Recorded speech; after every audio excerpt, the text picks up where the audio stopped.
Bismillahirrahmanirrahim. Assalamualaikum warahmatullahi wabarakatuh. Alhamdulillahirabbil alamin wassalatu wassalamu ala asrafil anbiya'i wal mursalin wa ala alihi wa ashabihi rasulillahi ajmain. Asyhadu an la ilaha illallah wa asyhadu anna Muhammadan abduhu wa rasuluhu la nabiyya ba'da. Amma ba'du. Yang sama-sama kita hormati Ibu Kepala UPT SMP Negeri 1 Tanjung Soal beserta para wakil, yang sama-sama kita hormati Ibu Guru, calon guru penggerak angkatan ke-11, seterusnya kepada Majelis Guru UPT SMP Negeri 1 Tanjung Soal. Pertama-tama marilah kita ucapkan rasa puji dan syukur kita kehadirat Allah Subhanahu wa taala, karena berkat rahmat dan hidayahnya kita telah dapat berkumpul di ruangan ini dalam rangka acara diseminasi guru penggerak angkatan 11 Kabupaten Pesisir Selatan. Dan tak lupa salawat bering salam kita hadiahkan kepada junjungan kita, yakni Nabi besar Muhammad SAW, dengan ucapan Allahumma sholli ala Muhammad wa ala ali Muhammad. Mudah-mudahan dengan seringnya kita berselawat tadi, kita akan mendapatkan syafaat di hari akhir. Amin ya rabbal alamin. Baiklah, untuk menghemat waktu, ada baiknya kita masuk pada acara yang kedua, yaitu menyanyikan lagu Indonesia Raya yang akan dipimpin oleh Bapak Yudi Panji. Kepada Bapak Yudi Panji disilahkan. Kepada Bapak Ibu Guru disilahkan untuk berdiri.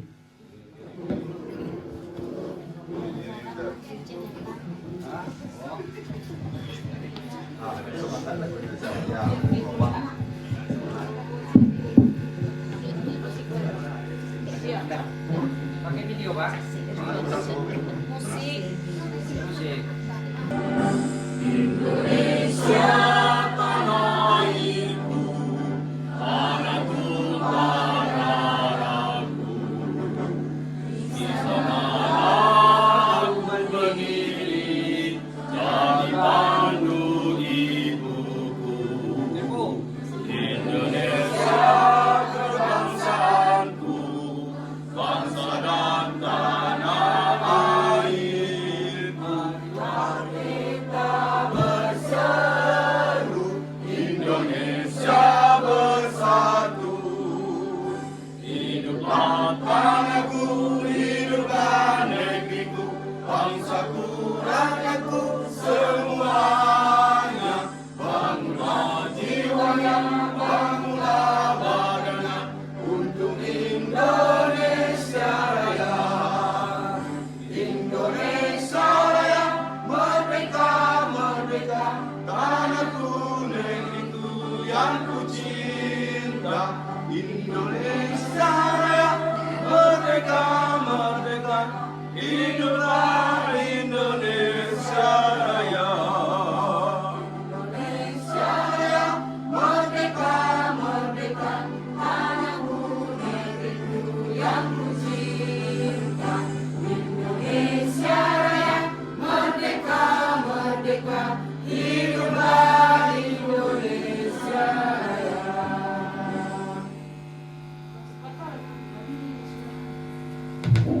Kepala Sekolah UPT SMP Negeri 1 Tanjung Soal, kepada Ibu Mai Talali SPD MPD disilahkan.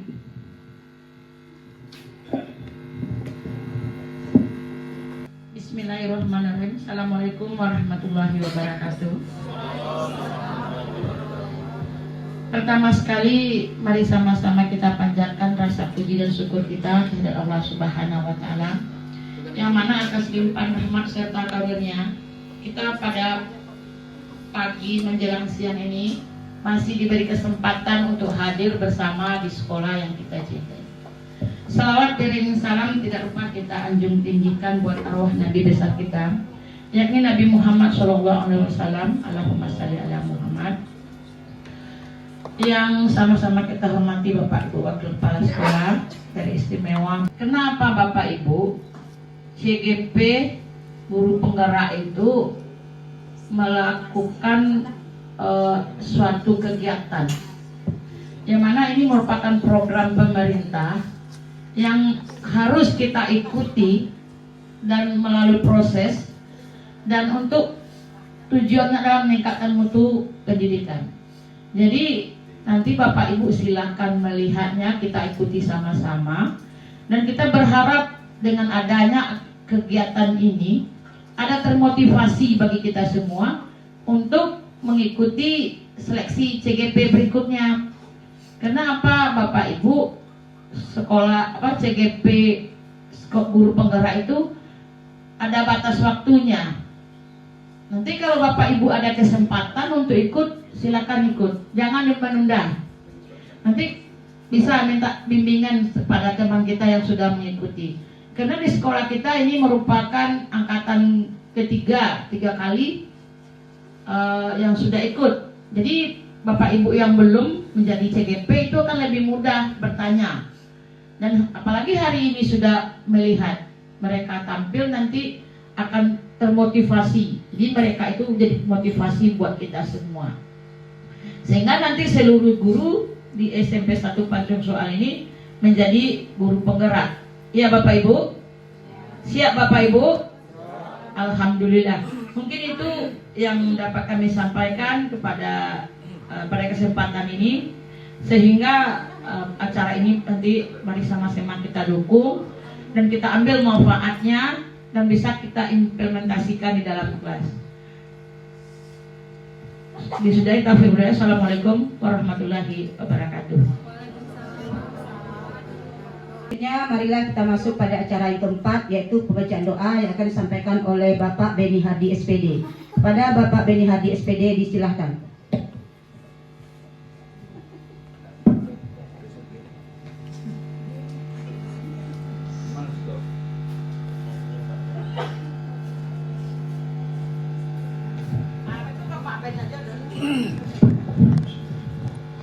Bismillahirrahmanirrahim. Assalamualaikum warahmatullahi wabarakatuh. A'udzubillahi minasyaitonirrajim. Bismillahirrahmanirrahim. Alhamdulillahi rabbil alamin wal 'aqibatu lil muttaqin wassalatu wassalamu ala asyrafil anbiya'i wal mursalin wa ala alihi wa sahbihi ajmain. Alhamdulillahi rabbil alamin. La haula wala quwwata illa billahil aliyyil azim. Allahumma rabbana taqabbal minna innaka antas samiul alim wa tub alaina ya Allah innaka antat tawwabur rahim. Rabbana hab lana min azwajina wa dzurriyyatina qurrata a'yunin waj'alna lil muttaqina imama. Allahumma rabbana zulumana wa liwalidina warhamhuma kama rabbayana shighara. ولجميع المؤمنين والمؤمنات والمسلمين والمسلمات برحمتك يا أرحم الراحمين. ربنا ظلمنا أنفسنا وإن لم تغفر لنا وترحمنا لنكونن من الخاسرين. ربنا آتنا في الدنيا حسنة وفي الآخرة حسنة وقنا عذاب النار. سبحان ربك رب العزة عما يصفون والسلام على المرسلين والحمد لله رب العالمين. Assalamualaikum warahmatullahi wabarakatuh. Acara selanjutnya yaitu adalah penyampaian diseminasi budaya positif yang akan disampaikan oleh Ibu Ildawati SPDI MA. Kepada Ibu Ildawati SPDI MA disilakan.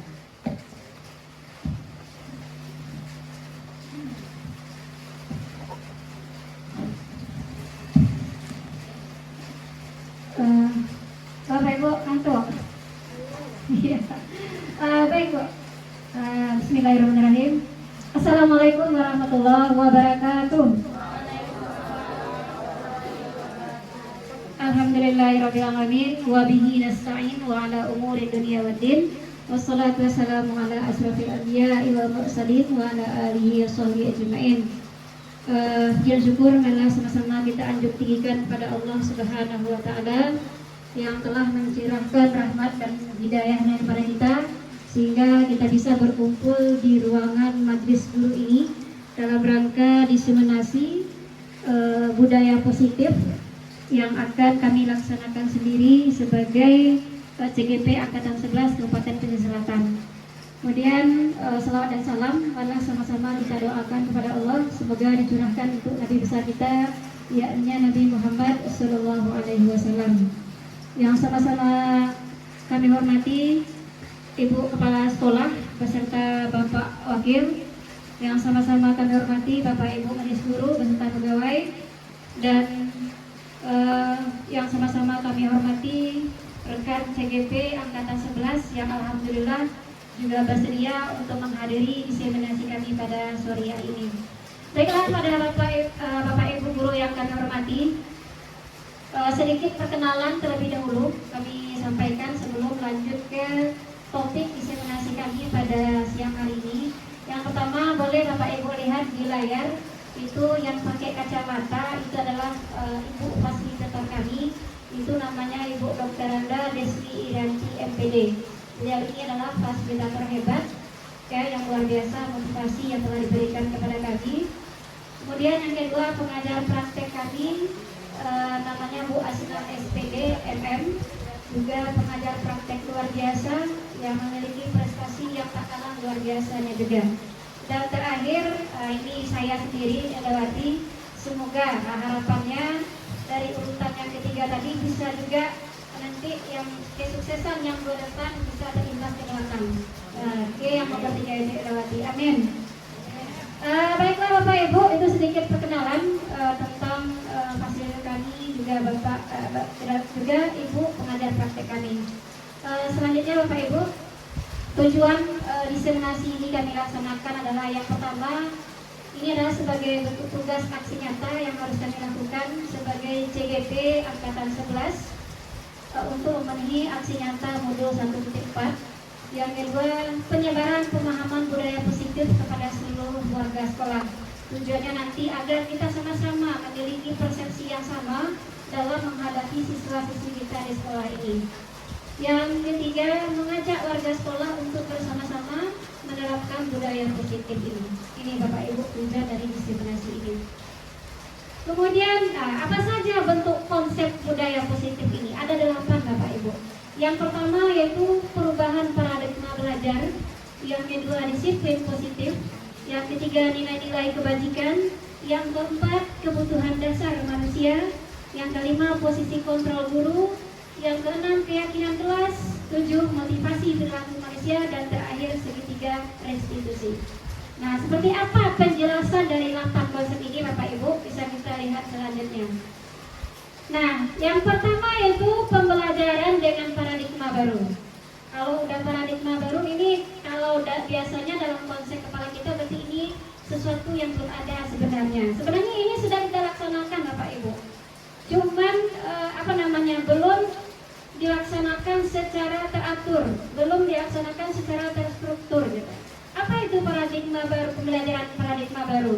Yaitu pembelajaran yang dirancang berdasarkan prinsip pembelajaran berdiferensiasi, sehingga peserta didik belajar sesuai dengan kebutuhannya berdasarkan tahap perkembangan sesuai dengan teori psikologi modern, yaitu untuk mewujudkan profil belajar Pancasila.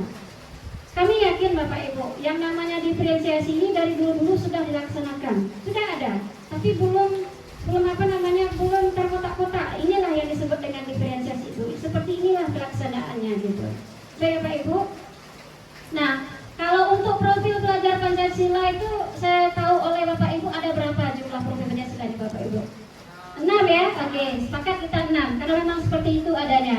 Yang pertama yaitu beriman dan bertakwa tidak runut ya Bapak Ibu. Yang penting kita paham dulu, kita hafal.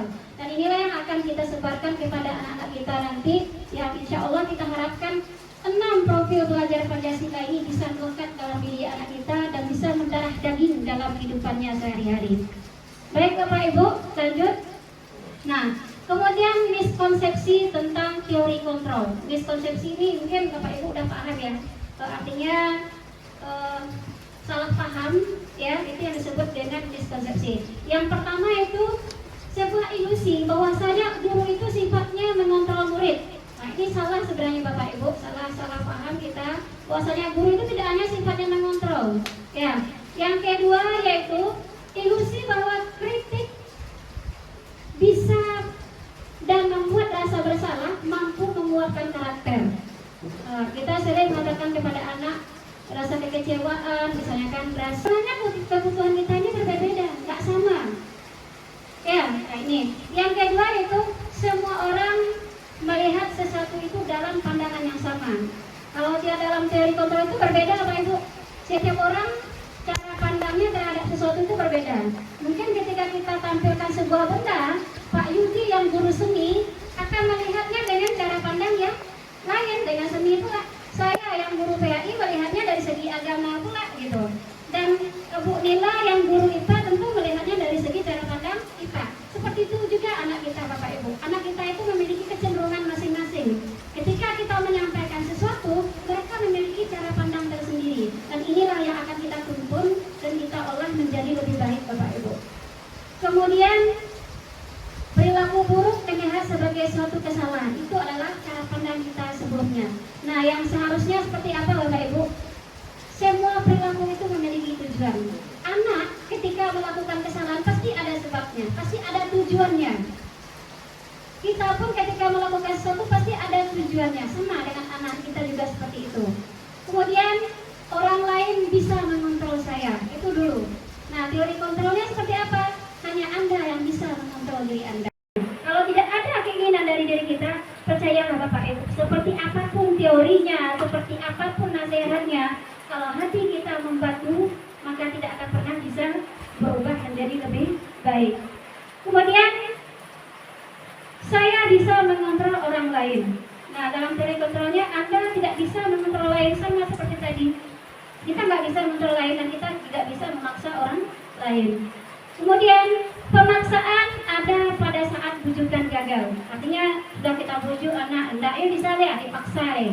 Kalau dalam teori kontrolnya nggak seperti itu, kolaborasi kita. Nggak bisa dengan cara yang seperti ini, cari teman. Bagaimana solusinya ini supaya anak kita tadi bisa menjadi lebih baik. Kemudian, model berpikir menang kalah. Kalau bisa dia berarti menang. Kalau tidak bisa berarti kalah. Dalam teori kontrolnya nggak ada semua sama-sama menang. Menang sesuai dengan posisinya masing-masing. Itu Bapak Ibu. Oke Bapak Ibu, next. Nah, yang kedua yaitu disiplin positif. Apa yang disebut dengan disiplin positif itu Bapak Ibu? Kalau bagaimana kalau kita, kenapa harus pakai positif? Kalau disiplin itu kan sudah bagus sebenarnya. Kenapa harus pakai positif Bapak Ibu? Mungkin ada Bapak Ibu yang mau menyumbangkan pikirannya. Bagaimana kalau kita pakai disiplin saja? Kenapa harus pakai positif? Ada nggak yang mau berpendapat di sini? Pak Yuni, silakan Pak Ibu. Assalamualaikum warahmatullahi wabarakatuh. Karena terkadang kita berpikir bahwasanya untuk mendisiplinkan seseorang itu banyak yang bisa kita lakukan, termasuk kita memberi hukuman kepada anak, apakah itu berjemur di lapangan atau berlari-lari keliling lapangan, itu sudah bisa termasuk ke dalam mendisiplinkan anak atau mendisiplinkan guru. Nah, dengan kata lain untuk disiplin positif, kita mendisiplinkan anak, tapi kita memakai metode-metode yang lain. Contoh misalkan anak terlambat, kalau pada kayak ini misalnya di seni, boleh disuruh menyanyi misalnya, sekaligus mencari bibit misalnya gitu kan. Nah itu mungkin salah satu disiplin positif. Nah kenapa kita harus memakai disiplin positif? Karena sekarang udah nggak zamannya lagi Bu, yang Bapak Ibu, yang udah nggak zamannya lagi ketika kuku anak panjang terus kita pukul pakai roll kayak kita zaman sekolah dulu, itu nggak main lagi. Kita sekarang terhalang oleh HAM. Nah makanya untuk di ini kita harus memakai disiplin positif. Kira-kira hukuman apa yang bisa memotivasi anak untuk lebih disiplin, tapi dengan cara yang baik? Mungkin itu yang bisa diberikan Bu. Terima kasih. Assalamualaikum warahmatullahi wabarakatuh. Waalaikumsalam. Terima kasih Pak Yudi. Luar biasa sekali Bu, Bapak jawaban dari Pak Yudi. Wah, kasih tepuk santiang siapa Ibu? Tepuk santiang. Ampu suwo, ampu kida, duo ampu santiang. Yang Pak Yudi, luar biasa penjelasan dari Pak Yudi tentang disiplin positif. Kenapa kita harus pakai kata positif disiplin? Padahal disiplin itu kan sudah menunjukkan sesuatu yang baik. Betul sekali apa yang disampaikan oleh Pak Yudi. Karena disiplin itu kalau tidak pakai kata positif, kita terkadang menggunakan berbagai macam cara atau bahasa kasarnya menghalalkan segala cara supaya anak ini mengikuti sesuai dengan aturan. Nah, kalau pakai positif berarti kita di sini mengajak anak itu sesuai dengan aturan, tapi dengan memunculkan kesadaran-kesadaran dari dalam dirinya sendiri. Motivasinya itu berasal dari diri mereka sendiri, tanpa ada hukuman, tanpa ada membuat mereka merasa bersalah, tanpa mereka ada tekanan-tekanan lain yang membuat mereka terpaksa melaksanakan aturan-aturan tersebut. Baik Bapak Ibu, next. Nah, sebagai pendidik Bapak Ibu, tujuan kita adalah menciptakan peserta didik yang memiliki disiplin diri sehingga mereka berperilaku mengacu kepada nilai-nilai kebajikan universal dan memiliki motivasi intrinsik dalam perubahan perilaku ke arah yang lebih baik. Nah, ini yang tadi Bapak Ibu, hubungannya tadi dengan disiplin positif. Jadi disiplin positif ini peserta didik kita bisa nyaman di sekolah ini, bisa mengikuti aturan, dan motivasi itu berasal dari dalam, bukan dari luar. Dari luar itu maksudnya Bapak Ibu, mungkin karena takut hukuman, mungkin karena takut nanti ditawarkan oleh teman, atau mungkin motivasinya kan ini akan dapat hadiah, bukan seperti itu. Jadi seperti itu disiplin positif itu Bapak Ibu. Dan nilai-nilai kebajikan. Nilai-nilai kebajikan ini Bapak Ibu adalah nilai-nilai kebajikan universal. Tidak tergantung instansinya di mana, tidak tergantung negaranya di mana, tidak tergantung budaya siapa, agama apa, suku siapa. Yang penting yang dimaksud dengan nilai kebajikan ini, nilai-nilai ini bisa diterapkan dimanapun. Di semua agama ada, di semua negara ada, di semua suku ada. Apa misalnya Bapak Ibu? Saling menghormati. Saya yakin semua agama pasti mengajarkan sikap saling menghormati. Semua negara pasti menerapkan sikap saling menghormati. Semua suku pasti. Nah, itu yang disebut dengan nilai-nilai kebajikan universal ini Bapak Ibu. Semuanya tanpa ada ikatan dengan instansi-instansi manapun. Lanjut. Nah, ini adalah contoh-contoh nilai kebajikan institusi atau organisasi. Ini adalah instansi yang punya Bapak Ibu. Nah, dalam instansi ini juga ada Bapak Ibu nilai-nilai kebajikan universalnya itu. Ya, lanjut. Ya. Nah, contoh nilai kebajikan institusi yang lain juga ada, seperti di life skill, the seven essential of virtues, kemudian proyek nilai-nilai kebajikan. Di sini juga ada Bapak Ibu. Ya, lanjut. Nah, yang keempat yaitu yang berhubungan dengan budaya positif, itu Bapak Ibu kita mengenal terlebih dahulu kebutuhan dasar manusia. Ya, segala sesuatu yang kita lakukan untuk mendapatkan apa yang kita inginkan itu disebut dengan kebutuhan dasar manusia. Seluruh tindakan yang kita lakukan memiliki tujuan tertentu, dan semua usaha terbaik yang kita lakukan adalah dalam rangka agar kebutuhan dasar kita terpenuhi dengan baik. Itu Bapak Ibu. Nah, berapa macam dari kebutuhan dasar manusia itu Bapak Ibu? Ada 5. Yang pertama yaitu butuh untuk bertahan hidup.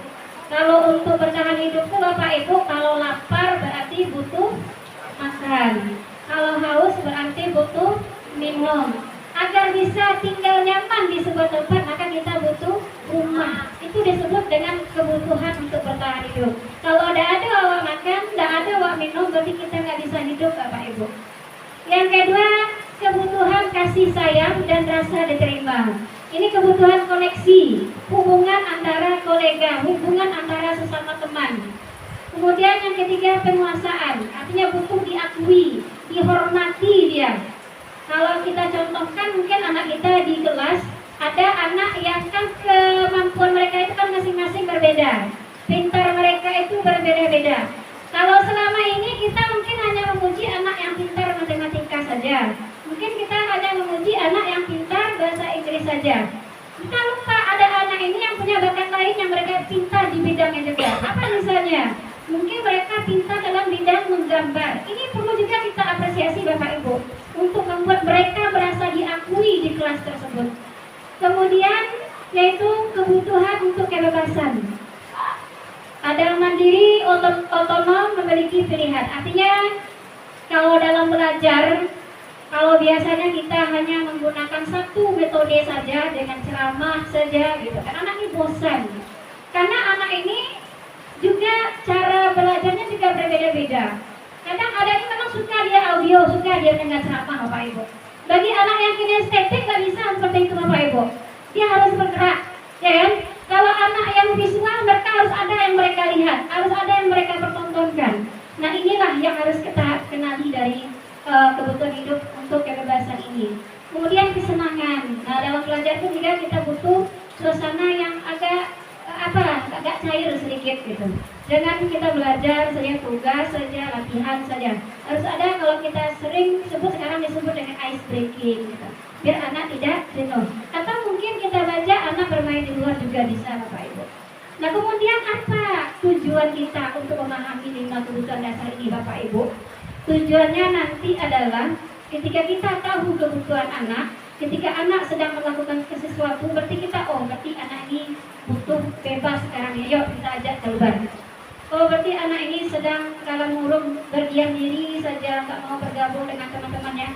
Berarti anak ini sedang butuh kasih sayang. Bagaimana caranya, tekniknya? Kita membuat dia berbaur dengan temannya, mungkin melalui kerja kelompok kan, atau dengan permainan-permainan yang membuat dia bisa diterima oleh teman-temannya. Nah kemudian ada namanya motivasi perilaku manusia.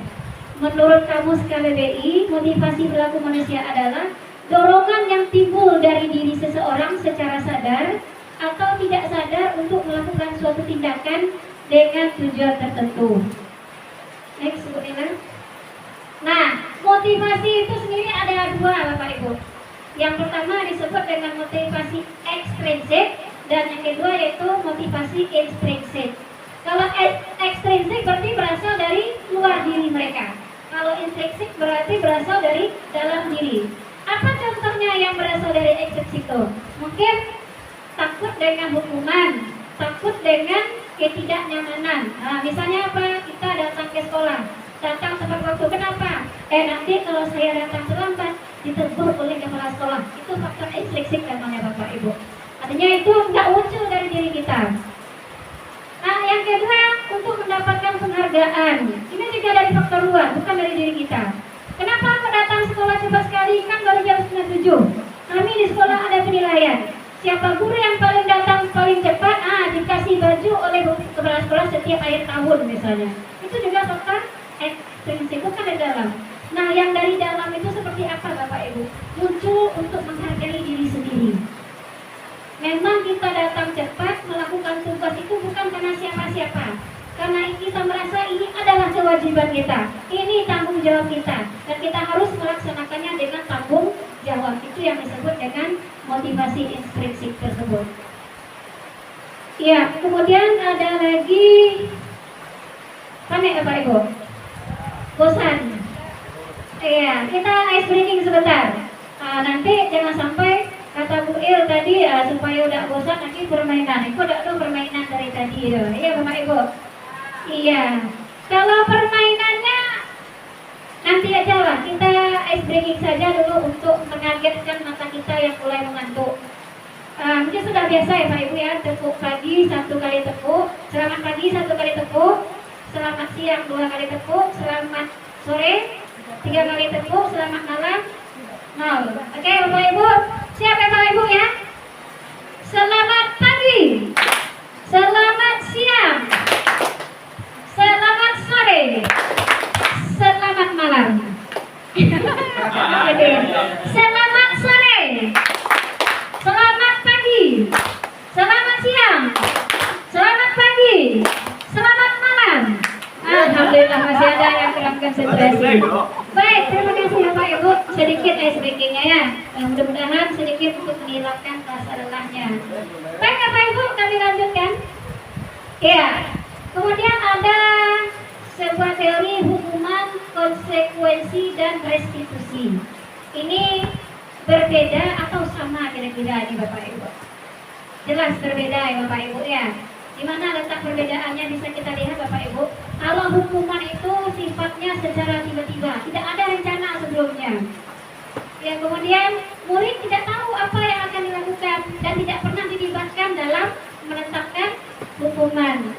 Dan yang ketiga bersifat satu arah dari guru saja dan murid tidak boleh protes. Dan yang keempat biasanya memberikan hukuman fisik atau psikis.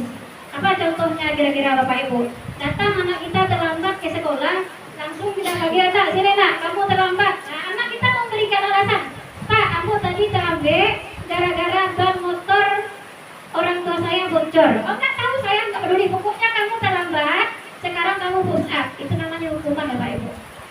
Tanpa kita mau mendengar alasan dari siswa kita kenapa dia terlambat. Artinya cuma satu arah. Nggak mau mendengar alasan dari siswa. Ada lagi yang konsekuensi. Ini biasanya terencana, dibuat kesepakatan dulu. Buat kesepakatan sekolah, kalau siswa datang terlambat 5 menit, maka dia harus berlari keliling lapangan sebanyak 2 kali putaran misalnya. Itu konsekuensi. Artinya sudah disepakati terlebih dahulu, Bapak Ibu. Kemudian sesuai aturan dan murid tetap dibuat tidak nyaman. Tidak nyaman di mana? Pada nanti ada konsekuensinya nih. Ini saya terlambat. Mereka sadar terlambat. Konsekuensinya ini nanti membuat mereka tidak nyaman. Nah, yang terbaiknya adalah restitusi. Apa itu? Proses menciptakan kondisi bagi murid untuk memperbaiki kesalahannya. Kemudian proses kolaborasi yang mengajak murid untuk mencari solusi. Artinya, ketika anak melakukan kesalahan, anak terlambat misalnya, tanya dulu sama anak ini. Kita ajak mereka ngobrol dulu. Kita tanya-tanya kenapa dia terlambat. Kemudian mungkin dari alasan-alasannya itu nanti Bapak Ibu kita bisa tahu, oh ternyata mungkin anak ini terlambat, mungkin tadi dia bantu orang tuanya, mungkin terlambat, mungkin tertinggal oleh mobil, terlambat diantar oleh orang tua. Dan ini kita maklum Bapak Ibu, karena tidak ada manusia itu yang sifatnya sempurna. Nah ini nanti dari sini kita ajak mereka ngobrol, kita ajak mereka bersama-sama cari solusi gitu. Gimana caranya nih supaya untuk kedepannya tidak terlambat? Nah seperti itu sistem dari restitusi ini tanpa kita harus menghakimi terlebih dahulu. Baik Bapak Ibu, kemudian posisi kontrol guru ada 5. Seperti gambarnya itu Bapak Ibu. Kalau penghukum itu langsung, pokoknya gini gitu. Kemudian ada membuat rasa bersalah. Yang ketiga itu sebagai teman. Yang keempat sebagai pemantau. Dan yang kelima sebagai manajer. Apa perbedaannya Bapak Ibu? Boleh Bapak Ibu lihat pada slide berikutnya. Nah kalau di sini mungkin kan nampak ya Bapak Ibu ya terlalu kecil. Nah kalau sebagai penghukum itu Bapak Ibu seperti yang sudah saya sampaikan sebelumnya, anak ketika melakukan kesalahan langsung kita beri hukuman. Itu disebut dengan penghukum. Tanpa ada dialog terlebih dahulu, tanpa ada tanya-tanya terlebih dahulu, ketika salah udah langsung kasih hukuman. Itu disebut dengan posisi penghukum. Yang kedua, membuat rasa bersalah. Ini biasanya ada kata-kata kecewa. Misalnya apa? Kita sebagai guru, Nanda kenapa terlambat? Tetap ada pertanyaan ini biasanya, kenapa terlambat?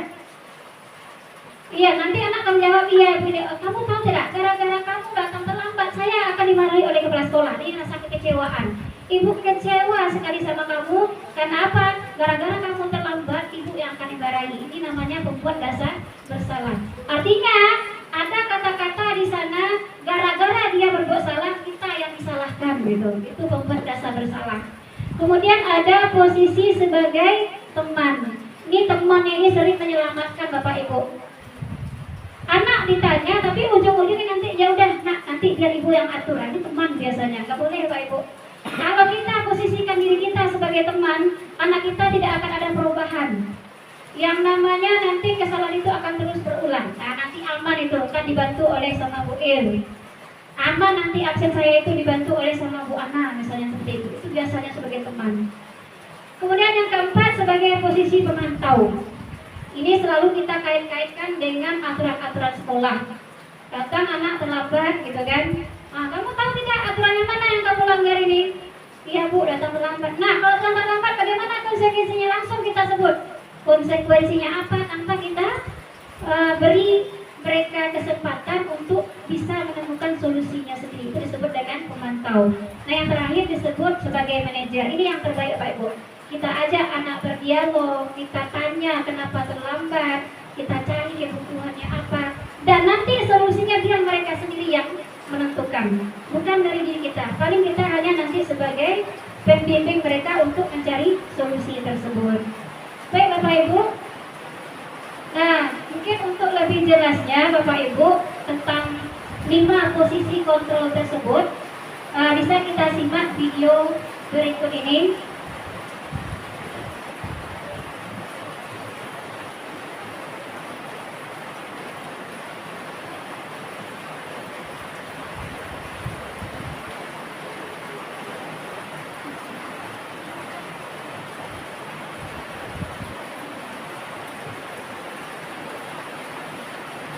Bapak Ibu, mari kita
jadi Bapak Ibu nampak tadi ya, kalau sebagai penghukum Ibu gurunya tadi marah-marah saja, anak untuk memberikan alasan terlambat saja nggak diberi kesempatan.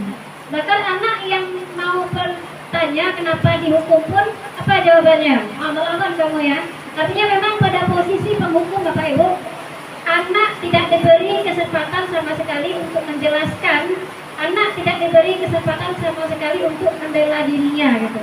Jadi langsung cus gitu aja, pokoknya satu arah saja. Guru adalah serba benar, itu adalah posisi sebagai penghukum. Kita lihat yang kedua Pak Ibu, sebagai pembuat rasa bersalah.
Oke Bapak Ibu, untuk membuat rasa bersalah ada kata-kata tadi, kamu senang ya membuat ibu dimarahi oleh kepala sekolah, kamu senang ya apa nanti akan menjawab dengan kepala sekolah. Itu adalah membuat anak ini rasa bersalah. Kalimat-kalimat seperti itu, statement seperti itu tuh, itu adalah bukti atau ciri khas dari posisi kita sebagai pembuat rasa bersalah. Kemudian yang ketiga Bapak Ibu, yaitu sebagai teman.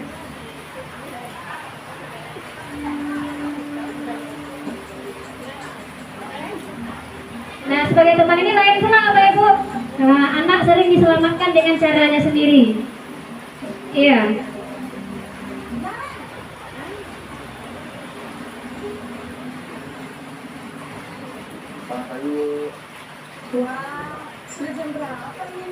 Ramah ya Pak Ibu ya. Iya Bu, habis ibu saya lupa bangunkan saya Bu. Kamu malah menyalahkan ibu kamu. Kamu bukannya anak yang harinya paling kencang. Kok terlambat sih? Iya Bu, saya terlambat bangun tadi. Jadi biarpun saya kencang, tetap nggak kejar Bu. Ya sudah sana. Nanti lain kali larinya lebih kencang lagi ya. Biar gak terlambat lagi. Bikin senang ibu. Demi ibu. Bisa kan? Bikin senang ibu demi ibu katanya. Ya sudah sana masuk kelas. Ibu beresin urusan. Nah, ibu beresin urusan kamu katanya. Ini dia memposisikan dia sebagai teman. Kalau seperti ini kita lakukan terhadap anak Bapak Ibu, kira-kira berubah nggak anak kita nanti ini? Enggak. Kenapa? Nah, aman ini, besok terlambat lagi ada ibu ini yang akan menyelamatkan saya. Jadi seperti itu Pak Ibu, nggak bagus gitu. Nah yang keempat itu sebagai pemantau.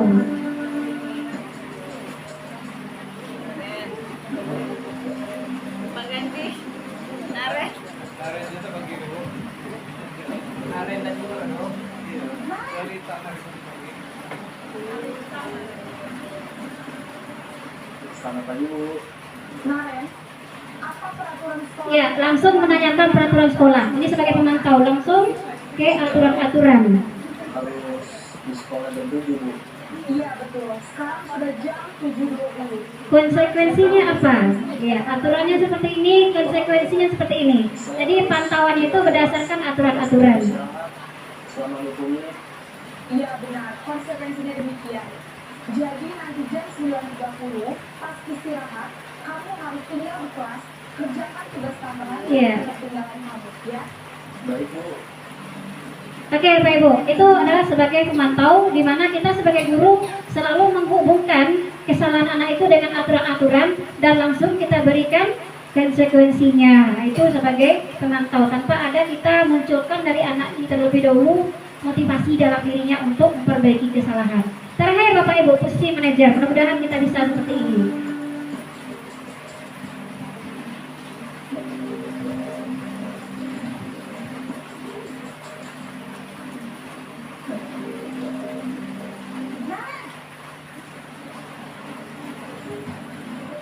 Ya, ini menarik di Bapak Ibu untuk posisi manajer ini. Selamat pagi Naren.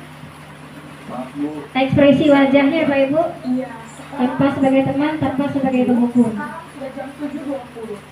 Jadi sekarang bagaimana ini Naren? Maaf, Bu. Saya lupa tahu alarm saya semalam. Baiklah, menurut kamu, keyakinan sekolah yang mana yang perlu kamu tingkatkan? Menghargai diri sendiri dan orang lain mungkin ya, Bu. Setuju. Jadi, apakah Naren meyakini prinsip saling menghormati tersebut? Iya, Bu. Saya meyakininya. Apakah Naren bersedia memperbaiki masalah keterlambatan ini? Bersedia, Bu. Bagaimana kamu akan perbaiki masalah keterlambatan ini? Saya akan coba untuk tidak lupa menyetel alarm saya, Bu. Baik, kalau Naren lupa menyetel alarm di rumah, ada orang yang kira-kira bisa bantu mengingatkan tidak? Ada, Bu. Kakak saya, Kak Emma. Ada lagi selain Kak Emma? Selain Kak Emma, ada ibu saya. Baik, jadi yang mengingatkan Naren adalah Kak Emma dan ibu kamu ya? Kira-kira akan mulai alarm kapan nih Naren? Setelah pulang sekolah, akan segera saya lakukan. Baik, jadi Naren akan setel alarm untuk bangun besok pagi dan akan diingatkan oleh kakak dan ibunda Naren ya. Ada lagi yang mungkin perlu dilakukan Naren agar tidak terlambat bangun lagi. Tidak ada, Bu. Baik Naren, terima kasih untuk bersama kamu. Sekarang kamu perlu kembali ke kelas untuk belajar. Baik, Bu. Terima kasih. Oke Bapak Ibu, itu contoh posisi kita sebagai manajer. Artinya di sini kita ajak anak berdialog dulu. Kita tanya dulu. Ini Naren contohnya ini. Si ibu guru tadi ditanya dulu, kenapa Naren ini terlambat? Ternyata dia terlambat karena bangunnya terlambat. Nah, dari terlambat bangun ini kan sebenarnya ada kebutuhan yang tidak terpenuhi dari Naren ini. Mungkin kasih sayang kah atau bagaimana? Sehingga diminta sama si Naren ini bagaimana untuk mencari solusinya. Nggak langsung hukum, oh kamu terlambat gini-gini, enggak. Aturan mana yang kamu langgar, enggak. Tapi ditanya, nah dari keterlambatan Naren tadi, keyakinan kelas yang mana yang dilanggar? Ditanya lagi sama Naren, biarkan dia sendiri yang memunculkannya. Tanpa harus kita sebutkan, ah, kamu melanggar aturan yang nomor sekian, nggak ada seperti itu. Kemudian solusinya juga Naren sendiri yang mencarikan.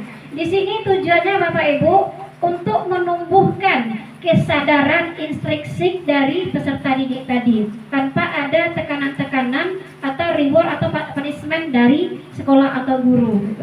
Kemudian lanjut, lihat yang pertama yaitu menstabilkan identitas. Menstabilkan identitas ini maksudnya gini Bapak Ibu, anak biasanya kalau kita panggil karena dia melakukan kesalahan, takut atau bahagia dia Bapak Ibu? Pasti dia takut ya kan? Nah anak yang kita panggilkan tadi, kita stabilkan identitas dulu buat dia nggak merasa takut. Gimana caranya? Mungkin tanya-tanya kabar dulu, atau mungkin bagi bapak guru yang dekat dengan anak, kita panggil, halo bro, sini dulu, yuk kita minum sebentar. Bisa seperti itu Bapak Ibu, buat dia tidak takut dulu. Atau mungkin tanya kabar, udah makan tadi? Karena apa tujuannya Bapak Ibu? Dengan menanyakan seperti itu, berarti bapak guru ini tidak marah. Kalau kita buat dia dalam posisi tidak takut, mereka nanti untuk untuk kita untuk menanyakan hal-hal berikutnya, mereka akan sampaikan dengan jujur. Tapi ketika anak kita interogasi dalam keadaan takut, biasanya dua kemungkinan terjadi Bapak Ibu. Yang pertama, anak akan mencari-cari alasan. Yang kedua, anak akan mencari-cari orang lain untuk disalahkan. Tetapi kalau kita sudah stabilkan identitasnya, kita tenangkan dirinya, insya Allah seberat apapun kasusnya dia akan berusaha untuk jujur. Karena rasa takutnya nggak ada, berarti guru ini aman. Bukan untuk memarah-marahi saya gitu. Tapi tetap kita dalam posisi sebagai manajer, bukan sebagai teman. Yang kedua yaitu sebagai melakukan validasi tindakan.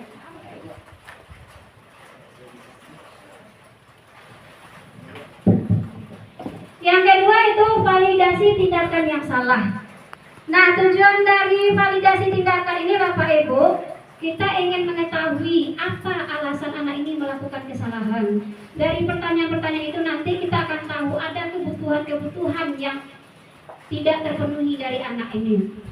Nah, tugas kita nanti adalah mengarahkan kebutuhan tersebut untuk bisa ada. Ya, mungkin misalnya ketika anak tidak membuat PR gitu. Kenapa anak ini tidak buat PR? Tanyakan mereka, kenapa tidak buat PR? Mungkin kasusnya sama kayak kasus saya kemarin, kenapa nggak buat PR? Sebenarnya saya ada buat PR Bu, tapi tertinggal di rumah, lupa bawa. Kok bisa lupa? Iya Bu, tadi pagi saya terlambat bangun, sehingga nggak sempat ngisi buku mata pelajaran. Berarti ada kebutuhan yang harus dipenuhi di sini Pak Ibu. Kenapa kok bisa terlambat bangun? Kalau tadi saya main HP Bu, oh main HP. Nah, di sini kita masukkan ajaran kita. Gimana? Nanda main HP itu boleh saja, karena itu sudah termasuk kebutuhan. Ibu juga main HP, tapi ada waktunya, nah gitu. Nggak bisa kita tidak punya HP sekarang, memang harus. Nah, seperti itu Bapak Ibu, kita cari kebutuhannya, kita kemudian kita carikan solusinya. Kemudian yang terakhir menanyakan keyakinan dari kesalahan-kesalahan yang dia sampaikan dengan secara jujur, alasan-alasannya kita tanyakan. Nanda masih ingat tidak dengan keyakinan kelas kita? Nanda masih ingat tidak dengan keyakinan sekolah kita? Jawabannya biasanya tahu itu apa? Disiplin misalnya. Nah, udah yakin ini? Yakin. Lalu bagaimana? Kita tanyakan kembali sama mereka. Artinya setiap permasalahan kita oper kepada mereka, biar mereka sendiri yang mencari solusi. Seperti itu strategi segitiga restitusi tersebut. Nah, kemudian keyakinan kelas.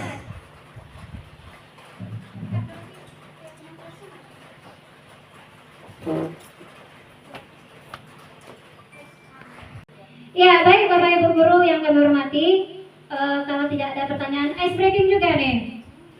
Ya, ice breakingnya hitam dan hijau. Pernah coba Bapak Ibu? Bapak Ibu harus berpasangan soalnya. Nah, ya. Pak ini cari pasangannya masing-masing, nggak apa-apa. Nanti Bapak Ibu dengan pasangan itu buat tangannya seperti ini, kayak orang mau bersalaman tapi belum bersentuhan gitu. Ayo kita coba Bapak Ibu. Bodin. Ya. Nggak apa-apa, Pak Udin silakan istirahat dulu. Iya, nggak apa-apa. Berarti jam berapa tidurnya malam tadi? Nanti kita coba ya Pak Udin. Iya, boleh. Udah ketemu pasangan Bapak Ibu? Posisinya tangannya seperti ini. Kiri kanan Bu. Kanan kiri. Iya. Bukan kiri tangannya pokoknya ini Bapak Ibu. Iya. Silakan ditentukan siapa yang hitam dan siapa yang hijau. Ya, siapa yang hitam, siapa yang hijau, silakan tentukan. Ya. Ketika saya sebut hijau, berarti yang hijau harus menangkap yang hitam. Yang hitam harus berusaha narik tangannya, nggak boleh tertangkap. Kalau terlena berarti tertangkap nanti itu. Oke, kita mulai. Boleh. Itu ada temannya Bapak, itu ada Pak Madi itu. Iya, ayo Pak Madi, silakan dibantu temannya. Oke. Ulang Ibu. Ya, kalau saya sebut hijau berarti hijau menangkap hitam. Kalau saya sebut hitam berarti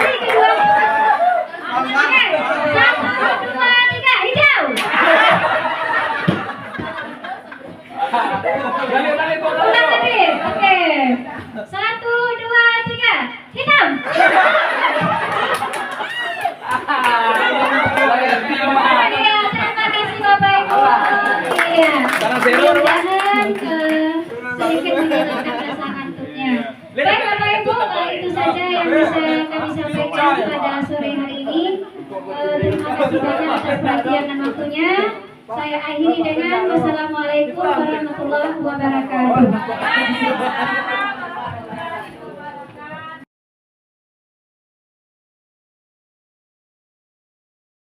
Terus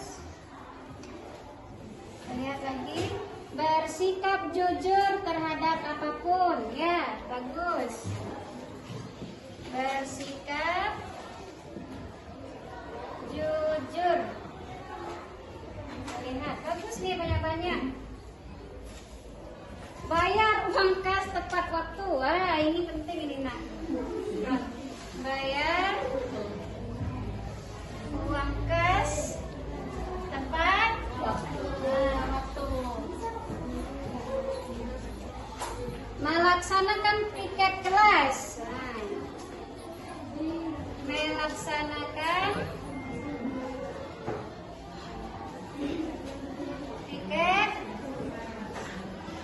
kelas. Jujur, hampir sama dengan yang tadi ya. Bayar uang kas. Seperti di sini pernah bermasalah uang kasnya. Iya, apa? Kita buat kesepakatan sekarang. Mengumpulkan tugas, hampir sama. Memakai anak jilbab. Nah ini. Memakai anak jilbab. Terakhir. Melaksanakan piket. Sama ya. Dan tadi. Nah, Nanda, ini adalah peraturan kelas yang lahir dari ide Anda sendiri. Nah, kalau kita lihat dari peraturan-peraturan kelas yang Anda buat ini, kira-kira semuanya ini sudah berbentuk kalimat positif belum? Sudah atau belum? Sudah. Kalimat positif itu seperti apa, Nanda? Tidak ada kata-kata jangan. Tidak ada kata-kata tidak boleh. Di sini ada atau tidak? Ada. Nah, sekarang kita buat menjadi kalimat positif ya. Tujuannya nanti kalau kita membuat kalimat positif, mudah-mudahan pikiran kita jadi positif dan insya Allah aktivitas kita pun bisa menjadi positif. Ya, baik, kita rancang bersama-sama dulu.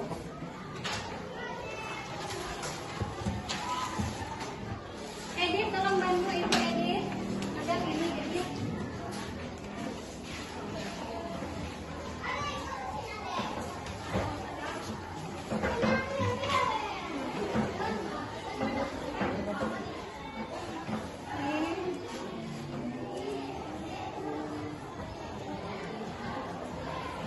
Terima kasih. Nah, Nanda kan udah tahu tadi ya seperti apa kalimat positif itu. Nomor 1 sudah berbentuk kalimat positif belum? Belum. Nah, bagusnya bagaimana kita buat? Stop bullying. Nah, stop itu masih kalimat positif ya? Ya kan? Apa lagi bagusnya? Nah, saling menghormati. Bagus. Nomor 2 sudah? Sudah ya? Nah, mengumpulkan tugas atau PR tepat waktu. 3, udah positif atau belum? Nah, tidak boleh berbicara ketika guru sedang menjelaskan. Bagaimana bagusnya Nanda supaya mendengarkan ketika guru menjelaskan. Mendengarkan guru ketika menjelaskan. Oke, nomor 4 bagaimana? Tidak mengejek saat tampil. Apa artinya itu? Menghargai teman yang tampil. Menghargai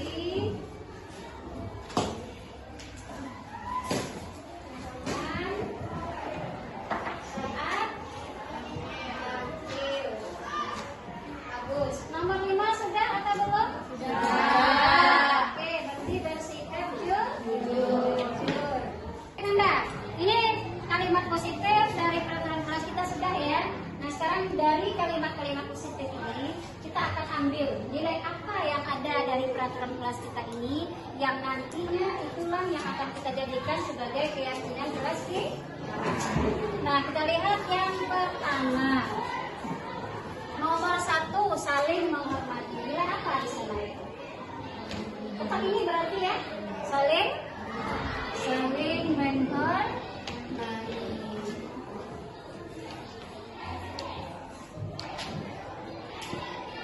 Nah, yang kedua, mengumpulkan tugas tepat waktu.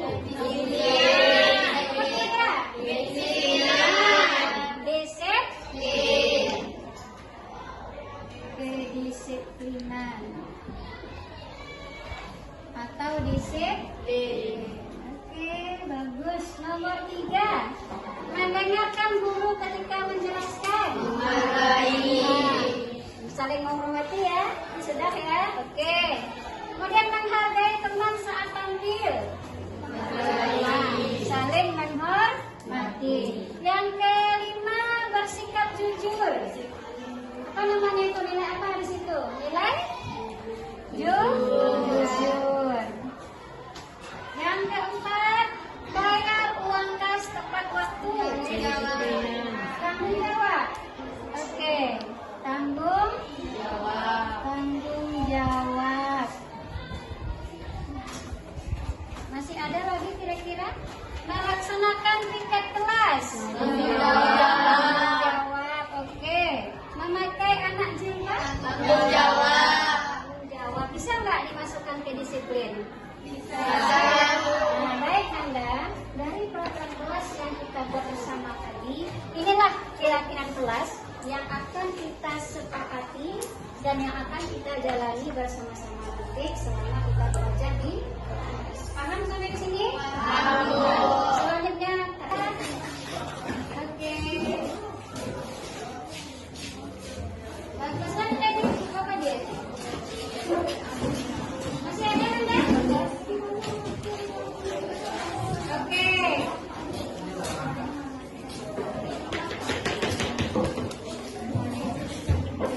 Ya, cukup dulu ya.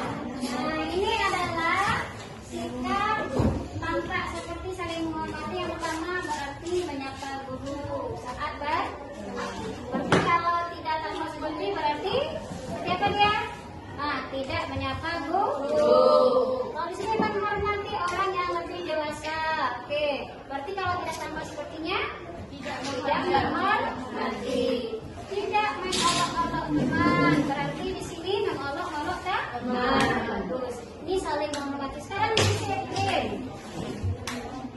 Disiplin. Anda buat juga RT ini. Silakan Anda.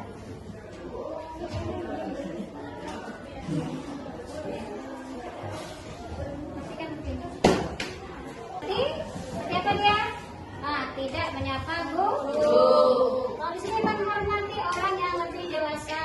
Oke, berarti kalau tidak tampak sepertinya tidak menghormati. Tidak mengolok-olok teman. Berarti di sini mengolok-olok teman. Bagus. Ini saling menghormati. Sekarang disiplin. Disiplin. Anda buat juga RT ini. Silakan Anda.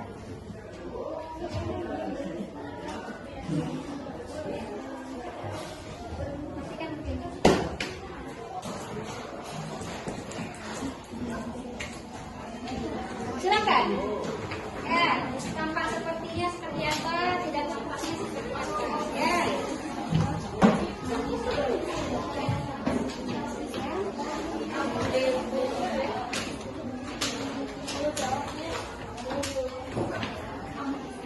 Baik Anda, ini adalah bentuk pada T, tampak seperti dan tidak tampak seperti. Mulai dari saling menghormati, disiplin, jujur, dan tanggung jawab. Kalau dilihat di sini berarti Nanda sudah paham sekali ya. Mana yang tampak seperti saling menghormati itu, mana yang tidak tampak saling menghormati, mana yang disiplin, mana yang tidak disiplin, mana yang jujur, mana yang tidak jujur, mana yang tanggung jawab dan mana yang tidak tanggung jawab.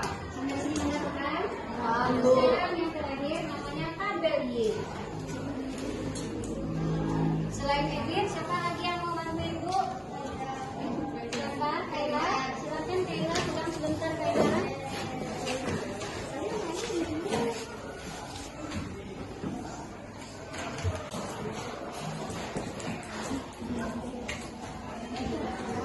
Amin.